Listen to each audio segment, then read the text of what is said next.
going fully into this experience. These eyelids comfortably stuck shut. As you try and open them, they comfortably stick shut.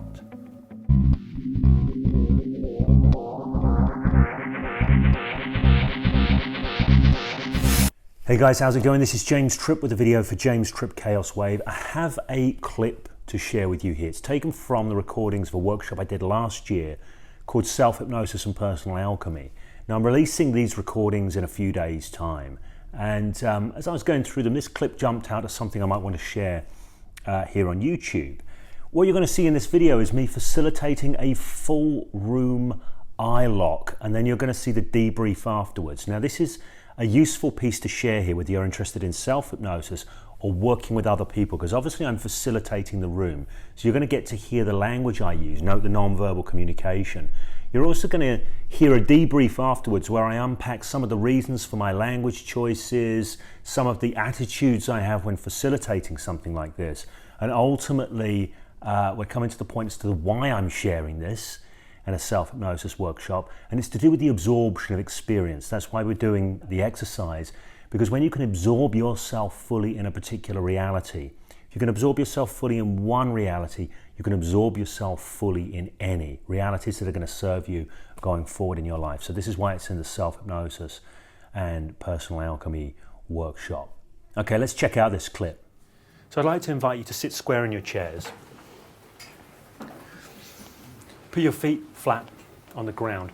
Notice how you might naturally sit if you were casual, if you were relaxed, and take yourself out of that and sit in such a way where you feel, yeah, I'm ready to do this, and I'm ready to experience something different. Break the habit of being me for a moment and experience something different. And when you're ready, and allow yourself to be nice and symmetrical, take a breath in, shift, you can just go ahead and you can just close your eyes. You can just close your eyes. And with your eyes closed now, you can just pretend for a time that your eyelids are comfortably stuck shut. Just pretend they're comfortably stuck shut. Just pretending fully and completely they are comfortably stuck shut. To the point where you can test how comfortably stuck shut they are. By trying to open them and finding they just comfortably stick, you can try and open them, find they comfortably stick shut. So you can really try and open them, find they comfortably stick shut. That's right. Going fully into this experience. These eyelids comfortably stuck shut. As you try and open them, and they comfortably stick shut. That's right. And you can shift your mind, shift your state, shift however you want to be different now, and open them up and move back into the connection, the room around. What was that like? You're stuck shut. Stuck shut. So there you go. One of the things that's nicer about doing that in a group situation, by the way, is nobody gets to look around and see what everyone else is doing. So then it narrows the sort of noise to signal bandwidth, so to speak. My eyes were stuck shut, but it was also because I wanted them to be stuck shut and I didn't want another reality. So I always asked myself, could I have opened them? Or because I still wanted them to be stuck shut, yes. They were stuck shut. So Yeah. that's how it was. How I was achieving that stick shutness, Right. so to speak. And this is an important thing for me, because as a hypnotist, I am very happy to honour and respect the sovereignty of my clients. I'm not there to be some kind of mind control master. I'm aware that whatever experience, they are neurocognitively creating for themselves. I am a guide, a coach, a facilitator, not someone with magic mind control words or anything like that. So there's this old idea, all hypnosis is self-hypnosis. Was I being the hypnotist then, or was I just simply coaching you to do something interesting in terms of self-hypnosis? I was going to say, were you able to shortcut us to where you are because you're the hypnotist that you are? Obviously. I've watched a lot of your YouTube stuff, and I formed like a process.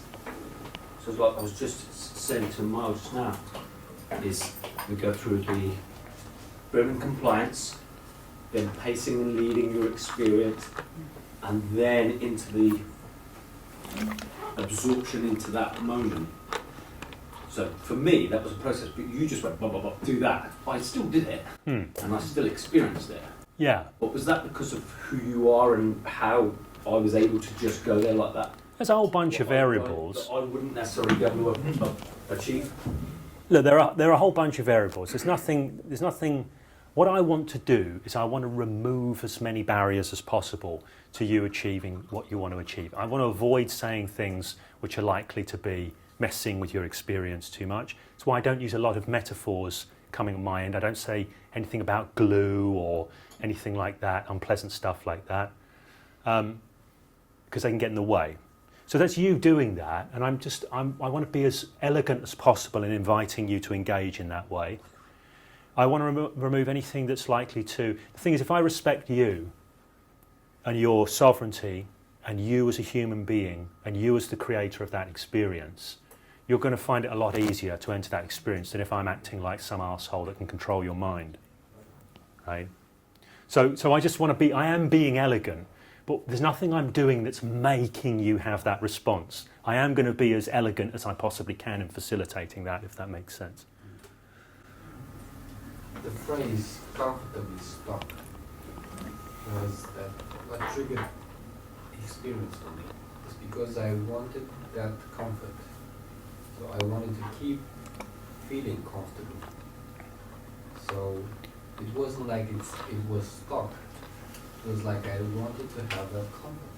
So that's not coincidental, because I've done a lot of hypnosis across time.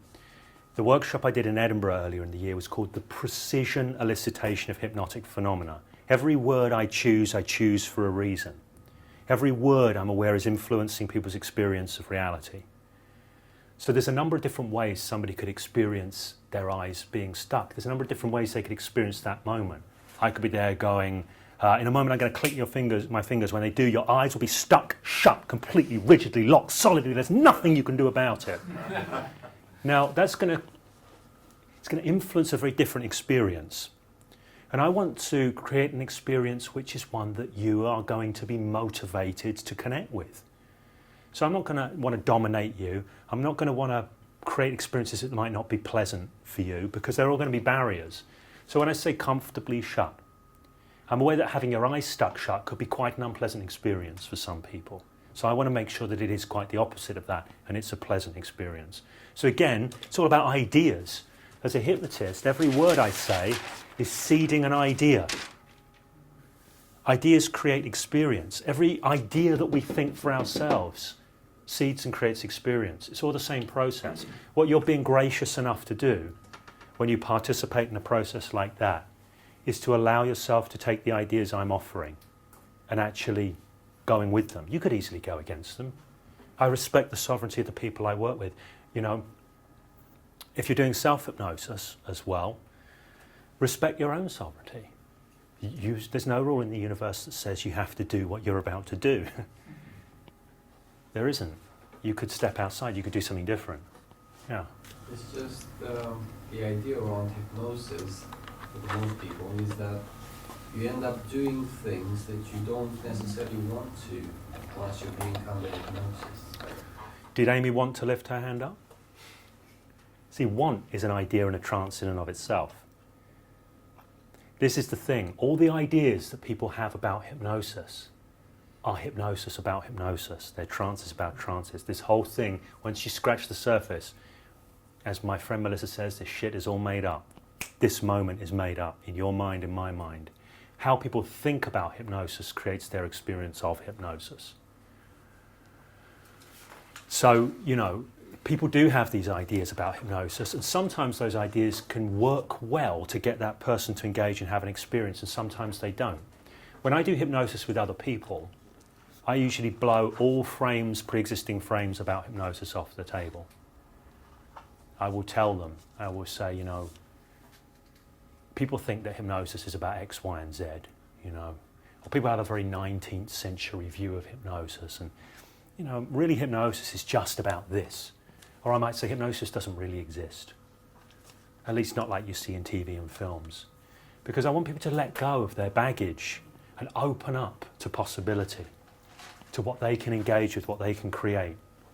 Instead of me demanding they have a certain experience or demanding they believe a certain thing about hypnosis or whatever. I was saying in the break, we don't have to use the word or the frame hypnosis for this whole weekend. But it's kind of useful because people know me as a hypnotist, so, and you probably, there's a good chance you've all got an interest in hypnosis, right? So that's the way we go with it. So what I'm going to do, we're going to go have a break now, because we're going to start to build from this. Because if you had an experience then of your eyes sticking comfortably shut, you created that. You were in the trance of your eyes sticking comfortably shut.